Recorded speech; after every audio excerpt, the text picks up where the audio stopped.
Assalamualaikum warahmatullahi wabarakatuh. Innal hamdalillah nahmaduhu wa nasta'inuhu wa nastaghfiruh wa na'udzu billahi min shururi anfusina wa min sayyiati a'malina. Man yahdihillahu fala mudilla lahu wa man yudlil fala hadiya lahu. Asyhadu an la ilaha illallah wahdahu la syarika lah wa asyhadu anna Muhammadan abduhu wa rasuluh. Ya ayyuhalladzina amanu taqullaha haqqa tuqatih wa la tamutunna illa wa antum muslimun. Ya ayyuhan nasu taqu rabbakumul ladzi khalaqakum min nafsin wahidah wa khalaqa minha zawjaha wa batha minhuma rijalan katsiran wa nisaa'a wattaqullaha alladzi tasaaluna bihi wal arham innallaha kana 'alaikum raqiba. Ya ayyuhalladzina amanu taqullaha wa qulu qawlan sadida yuslih lakum a'malakum wa yaghfir lakum dhunubakum wa may yuti'illaha wa rasulahu faqad faza fawzan 'azima. Amma ba'd. Fa inna asdaqal haditsi kitabullah wa khairul huda hudan nabiyyi sallallahu alaihi wasallam wa syarrul umuri muhdatsatuha wa kullu muhdatsatin bid'ah wa kullu bid'atin dhalalah wa kullu dhalalatin finnar. Para hadirin kaum muslimin dan muslimah yang dimuliakan Allah Subhanahu wa taala, alhamdulillah pada pagi hari ini kita masih diberikan taufik dan pertolongan oleh Allah Subhanahu wa taala untuk melaksanakan ibadah yang mulia, yaitu salat berjamaah dilanjutkan dengan thalabul ilm, dengan harapan semoga seluruh ibadah yang kita lakukan diterima oleh Allah Subhanahu wa taala. Para jamaah yang Allah muliakan, kembali kita melanjutkan pembahasan dari kitab Fiqhus Sirah, sejarah kehidupan Nabi sallallahu alaihi wasallam, yang dimana dalam sejarah kehidupan beliau banyak sekali pelajaran-pelajaran yang bisa kita ambil untuk menguatkan keimanan kita demi meraih kebahagiaan dunia dan di akhirat. Pada pelajaran yang terakhir yang kita bahas adalah sejarah disyariatkannya ibadah solat dan sejarah disyariatkannya azan. Adapun sekarang kita akan membahas tasyri'us siyam, sejarah disyariatkannya ibadah puasa. Beliau mengatakan, penulis mengatakan, kana siyamu mafrudun alal umamis sabiqati wal maqsudu bihadil umamut tauhid. Ibadah puasa ini telah diwajibkan oleh Allah Subhanahu wa taala kepada umat-umat sebelum kita, umat-umat sebelum umatnya Nabi Muhammad sallallahu alaihi wasallam. Dan umat yang diwajibkan puasa kepada mereka adalah umat-umat yang bertauhid. Ka qaumi Nuhin wa Ibrahim wa Musa wa Isa alaihi wassalatu wassalam. Yaitu kaumnya Nabi Nuh, itu mereka diwajibkan oleh Allah untuk berpuasa. Kaumnya Nabi Ibrahim yang beriman itu diwajibkan oleh Allah berpuasa. Kaumnya Nabi Musa dan kaumnya Nabi Isa alaihi wassalatu wassalam. Jadi kaum-kaum yang beriman itu diwajibkan oleh Allah untuk berpuasa. Kama qala ta'ala, sebagaimana disebutkan oleh Allah Subhanahu wa taala, ya ayyuhalladzina amanu kutiba alaikumusiyam. Wahai orang-orang yang beriman, telah diwajibkan kepada kalian ibadah puasa. Kama kutiba alal ladzina min qablikum, sebagaimana telah diwajibkan kepada umat-umat sebelum kalian. La'allakum tattaqun, agar kalian menjadi orang-orang yang bertakwa. Wa mimma huwa maqtu'un bihi anna siyama man qablana laisa mumassilan li siyamina. Dan sebagaimana yang diketahui, puasa orang-orang terdahulu itu berbeda dengan puasa yang disyariatkan di umatnya Nabi Muhammad sallallahu alaihi wasallam.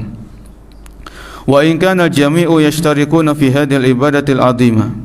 Ya, walaupun sama-sama puasa, menahan diri dari makan dan minum, menahan diri dari pembatal-pembatal puasa, ini sama.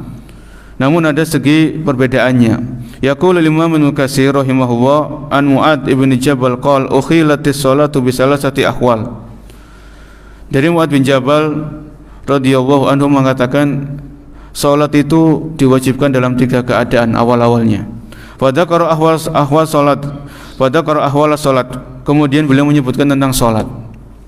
Wa amma ahwalus siyam fa inna Rasulullah sallallahu alaihi wasallam, adapun tentang puasa ini disebutkan oleh Mu'adz bin Jabal. Beliau menceritakan, qadimal Madinata faja'ala yasumu min kulli syahrin salasata ayyam wa siyamu Asyura. Puasa ini awal kali ketika Nabi sallallahu alaihi wasallam hijrah ke Madinah, itu beliau melakukan puasa 3 hari dalam 1 bulan. Dan beliau melakukan puasa Asyura. Ini setahun sekali yang Asyura. Jadi ini awal-awal puasa yang dikerjakan oleh beliau. Summa inna Allaha farada alaihimus siyam. Kemudian Allah wajibkan puasa kepada beliau, ya, dan kepada umat-umat dan kepada orang-orang yang beriman.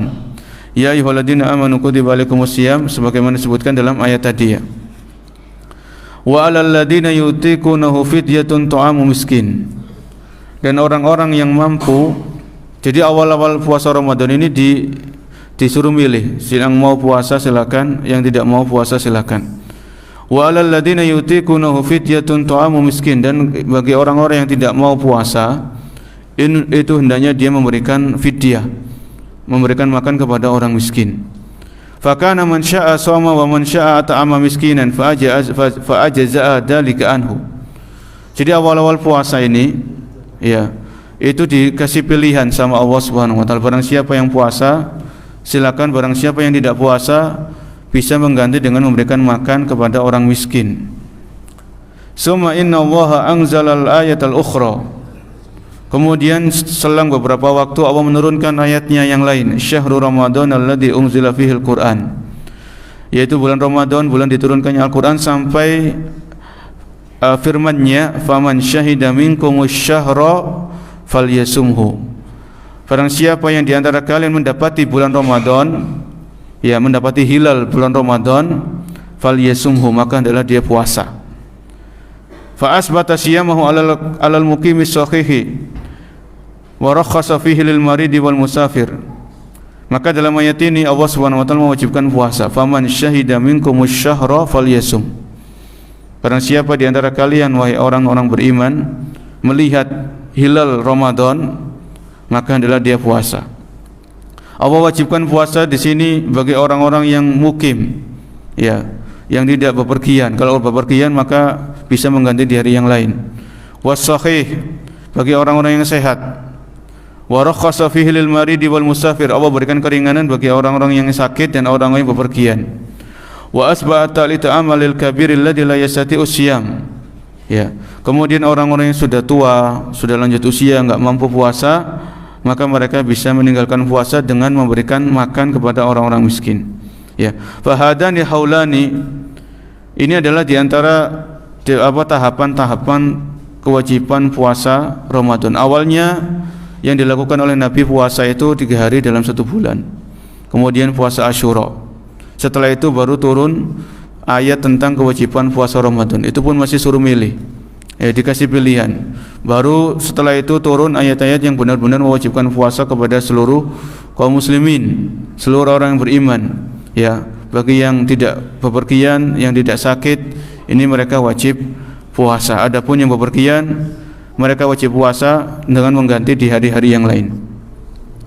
Kemudian Mu'adz bin Jabal mengatakan, beliau melanjutkan penjelasannya, wa kanu yaquluna wa yashrabuna wa ya'tun nisaa ma lam yanamu. Ya, dahulu puasa itu, ya, ketika mereka makan dan minum, kemudian mereka berhubungan suami istri, itu diperbolehkan sebelum mereka tidur. Ya, fa idza namu imtana'u. Jadi kalau sudah tidur, maka mereka enggak boleh lagi makan, minum dan berhubungan suami istri. Summa inna rajulan minal ansor, kemudian ada seorang dari Ansor, yuqalu lahu Surmah, kana ya'malu sha'iman hatta amsa faja'a ila ahli fa shallal isya. Yang namanya Surmah ini seorang Ansor, itu beliau puasa sampai waktu sore, ya. Kemudian dia pulang ke rumah dan salat isya bersama keluarganya. Sumana, kemudian karena makin kecapean, akhirnya orang ini tidur. Falam yakul walam yashrab hatta asbaha fa asbaha shaiman.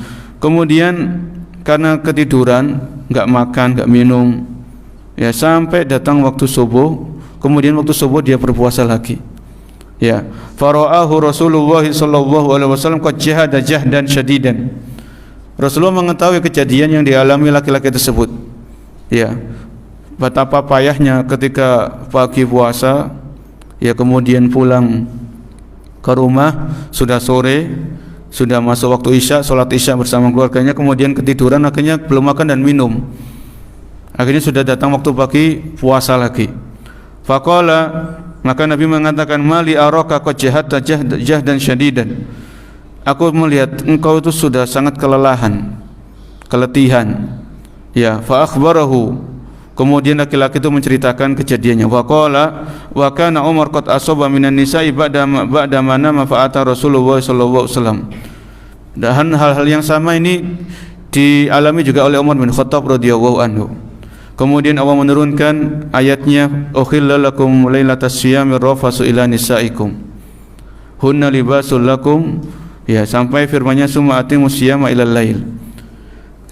Dihalalkan bagi kalian di malam hari Ramadan itu untuk bersenang-senang dengan istri-istri kalian.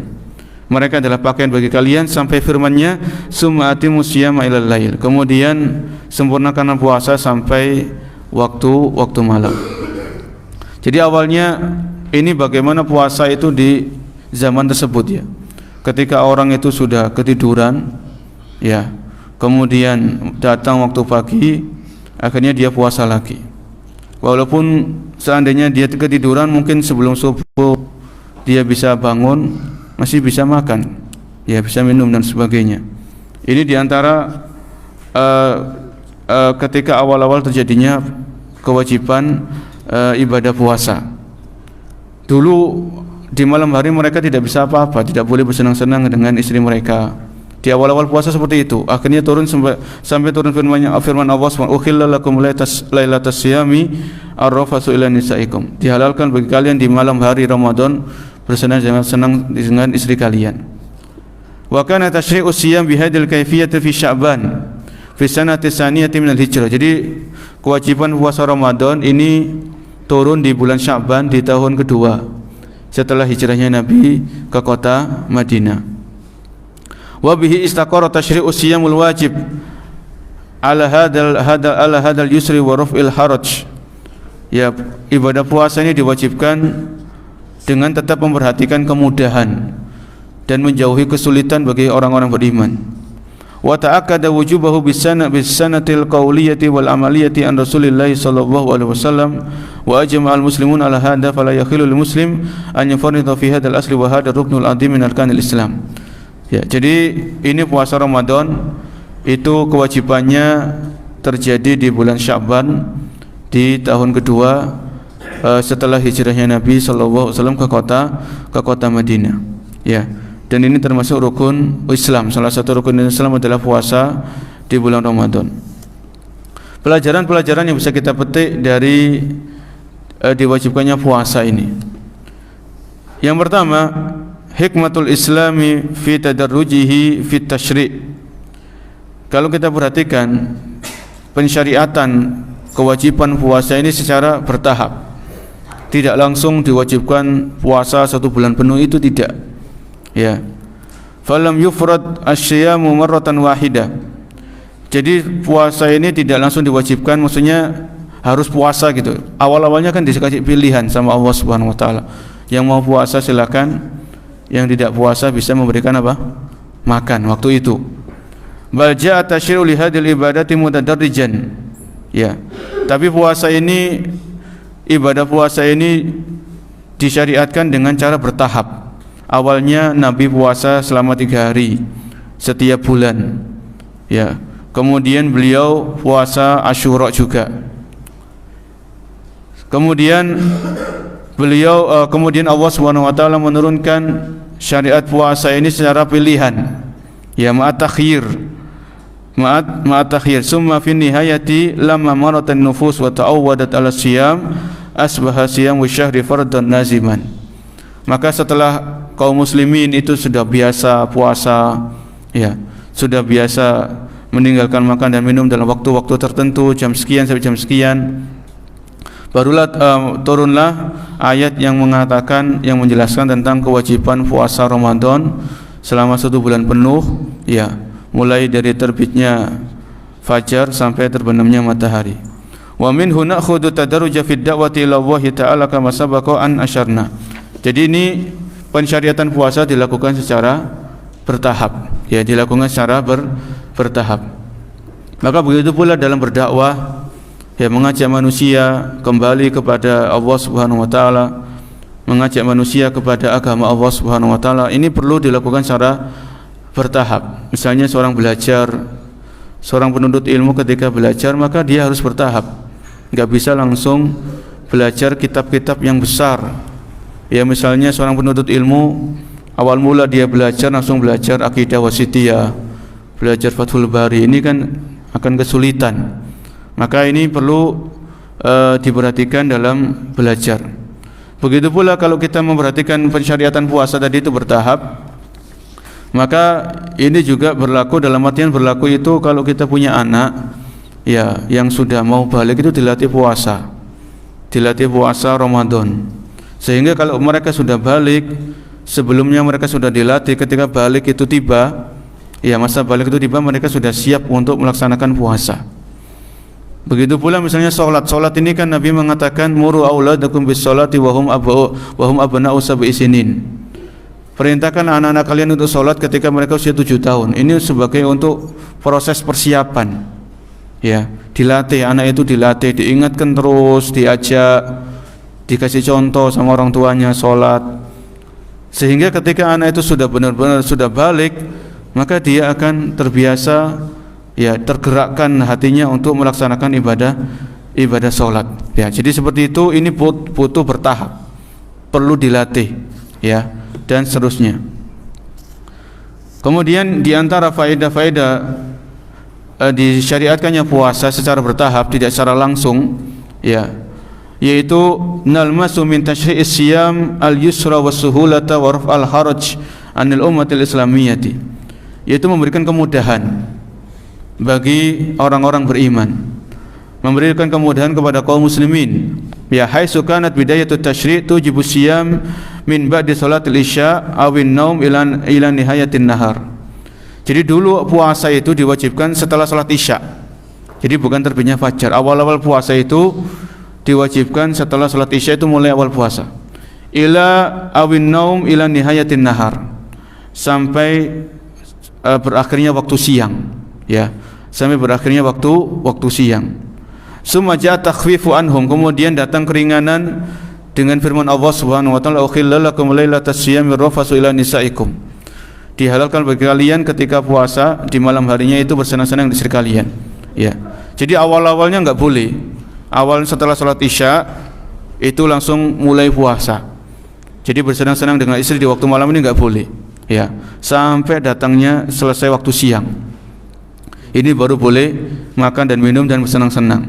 Ya, ini diantara hikmahnya adalah memberikan kemudahan bagi kaum muslimin. Awalnya enggak boleh, kemudian dibolehkan. Kemudian juga diantara faedah-faedah yang bisa kita petik dari disyariatkannya puasa secara bertahap adalah disebutkan tarhibun lin nufusi wa tatyibun lil qulub, fa inna siyama ibadatun fiha masyaqqah wal umuru syaqqatu idza sya'ara al fardu bi umumiha al jami' sahula hamluha. Perkara yang berat itu kalau diberlakukan kepada kebanyakan orang, maka perkara yang berat itu akan terasa ringan. Ya, jadi kalau misalnya puasa Ramadan ini wajib.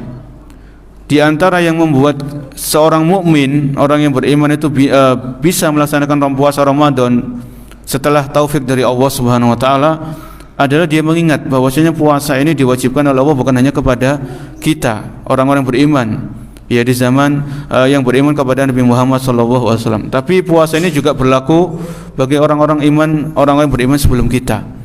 Jadi kalau sama-sama beriman, orang-orang sebelum kita diwajibkan puasa, kemudian kita juga diwajibkan puasa, maka ini lebih ringan, ya, lebih ringan karena sama-sama kewajiban ini berlaku untuk umat-umat sebelum Nabi Muhammad SAW.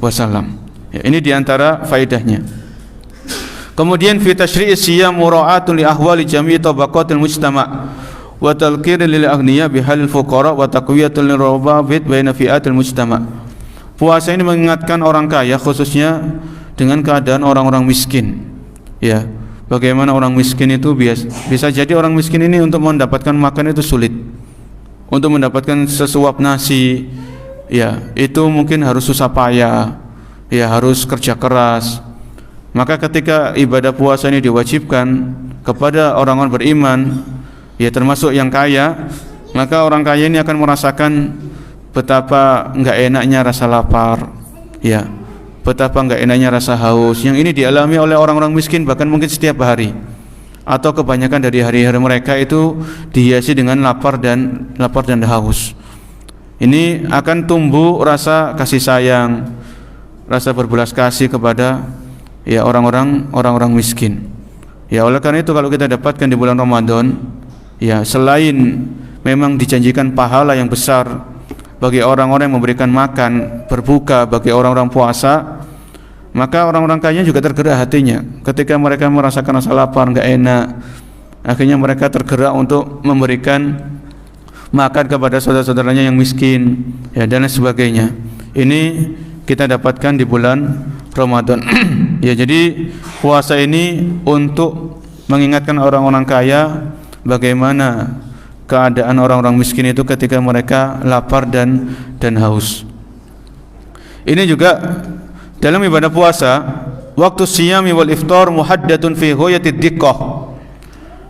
Haitsu nara anna waqtal imsaki daqiqun wa waqtal iftari kadzalika. Dalam ibadah puasa ini, ya, Allah Subhanahu wa taala mewajibkan puasa Ramadan, dan di situ Allah Subhanahu wa taala menjelaskan kapan mulai dan kapan berakhirnya puasa. Ya. Dan ini mengajarkan kita bahwasannya kedisiplinan dalam menggunakan waktu itu sangatlah penting. Jadi kalau mulai puasa itu kapan? Itu ada waktunya. Ya. Kalau puasa dimulai sebelum waktunya, maka atau setelah waktunya atau sebelumnya, maka ini tidak boleh. Kemudian setelah waktunya habis kok masih puasa, ini juga tidak diperbolehkan. Ya, ini mengajarkan kita untuk kedisiplinan. Hai sunara, ya, tentang puasa ini sebegitu detailnya, mulainya kapan, selesainya kapan. Ini dalam puasa. Bahkan juga bukan hanya puasa, dalam sholat. Dalam sholat itu kan ada waktu-waktunya. Sholat subuh mulainya kapan, selesainya kapan. Zuhur mulainya kapan, selesainya kapan. Asar mulainya kapan, selesainya kapan. Jadi ibadah-ibadah yang ditentukan waktu-waktunya ini mengajarkan kita secara tidak langsung tentang pentingnya menggunakan waktu tadi. Kalau kita mau punya kegiatan, punya rencana, punya cita-cita, maka tentukan kapan mulainya dan kapan kira-kira bisa selesai, supaya hidup ini kan semakin berkualitas, teratur, tidak acak-acakan, tidak seenak dewe, tapi semuanya teratur. Mulainya sekian, berakhirnya sekian. Itu seperti itu. Karena inilah yang diajarkan oleh Allah Subhanahu wa taala ketika ibadah puasa itu ada ketentuan waktunya, ibadah salat ada ketentuan waktunya. Bahkan zakat juga ada ketentuan waktunya, kan gitu zakat ya. Zakat mal itu waktunya sekian kalau sudah sampai haul, sudah sampai nisab, ya. Kalau waktunya ini terlewatkan, hati-hati, bisa mendapatkan dosa. Kalau sudah waktunya zakat kok ternyata belum mengeluarkan zakat, ini orang ini dapat dosa, ya. Satu hari terlewatkan itu sudah bernilai dosa. Ini supaya orang itu akan sadar akan waktu. Dia ingat kapan saya harus bayar zakat, kapan saya mengeluarkan zakat, itu diingat-ingat terus, ya. Bahkan juga ibadah haji sama. Ibadah haji kan ada waktunya atau tidak? Ada waktunya. Ibadah haji nggak bisa setiap bulan. Ada bulan-bulan tertentu yang di situ pelaksanaan ibadah haji. Ibadah Ashhurul Hajj, bulan-bulan haji itu mulai Syawal, Dzulqa'dah, Dzulhijjah. Walaupun memang yang paling adalah di bulan Dzulhijjahnya. Tapi orang di bulan Syawal mereka sudah bisa berangkat ke Mekah misalnya. Mereka nunggu, ya. Kemudian Dzulqa'dah, apalagi yang jauh-jauh di zaman dulu itu kan kalau haji itu kan nggak bisa cepat kayak zaman kita. Pakai onta, itu pun mulai Syawal berangkat, mulai Dzulqa'dah berangkat. Ya. Ini haji pun ada waktunya, nggak bisa setiap bulan kita melaksanakan ibadah haji, nggak bisa. Ya. Jadi kalau rukun ibadah-ibadah yang termasuk rukun Islam seperti sholat, zakat mal, kemudian puasa, Ramadan, haji itu ada waktu-waktunya. Maka di sini mengingatkan kita akan pentingnya kedisiplinan dalam melakukan kegiatan atau aktivitas. Kemudian yang berikutnya juga di antara pelajaran penting, ini yang terakhir berkaitan dengan pelajaran disyariatkannya puasa. Kata penulis adalah fi fardiyatis siyami ta'widun lil muslim ar-raqabata ala nafsihi. Dengan adanya kewajiban puasa ini melatih seorang muslim, melatih orang yang beriman untuk senantiasa merasa diawasi oleh Allah Subhanahu wa taala, atau yang namanya dalam bahasa Arab namanya muraqabah. Merasa diawasi oleh Allah Subhanahu wa taala. Id bi imkanihi al-fardu an yatadahhara bis-siyam wa yuhliku ala nafsihi al-abwab wa ya'kulu wa yashrab. Karena orang yang puasa ya khusus ketika bulan Ramadan itu bisa saja orang itu ketika bertemu dengan orang dia mengatakan dia puasa, dia enggak makan, enggak minum. Tapi ketika dia pulang ke rumahnya, dia tutup pintu kamarnya, bisa saja dia makan dan minum tanpa diketahui oleh orang. Tapi kenapa orang-orang beriman tidak melakukan hal itu? Ya padahal dia bisa melakukan itu. Dia masuk ke rumah, di situ enggak ada orang, dia makan dan minum di siang hari Ramadan, bisa saja terjadi. Bisa saja dia lakukan. Kenapa enggak dia lakukan? Karena adanya muraqabah, merasa diawasi Allah Subhanahu wa taala. Allah Maha mengetahui apa yang dia lakukan, apa yang dia kerjakan, ya. Maka di sini ibadah puasa itu diwajibkan oleh Allah kepada orang beriman supaya menanamkan perasaan muraqabah, senantiasa diawasi oleh Allah Subhanahu wa taala. Dan ini kita terapkan, ya. Bukan hanya di bulan Ramadan, tapi di seluruh bulan. Ramadan ini satu bulan, ya, pelajaran-pelajaran dari bulan Ramadan itu kita terapkan di 11 bulan setelahnya, mulai Syawal sampai nanti Sya'ban. Ini terapkan muraqabah. Ya, ketika kita sendirian, maka kita merasa diawasi Allah Subhanahu wa taala. Ketika kita membuka gadget kita, membuka HP kita, membuka medsos kita, maka hati-hati, apa yang kita dengar, apa yang kita baca, apa yang kita tulis, itu semuanya Allah Maha mengetahuinya. Ya, la yakhfa alaihi syai'un, tidak ada yang tersembunyi bagi Allah Subhanahu wa taala. Dan semuanya akan kita pertanggungjawabkan.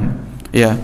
Ketika kita sendirian, ketika kita bersama banyak orang, apa yang kita lihat di HP kita, itu kalau orang punya satu HP, itu hisabnya luar biasa. Bayangkan kalau orang itu punya 2 HP, belum laptopnya, belum tabletnya, dia punya berapa akunnya, medsosnya berapa, itu luar biasa para jemaah.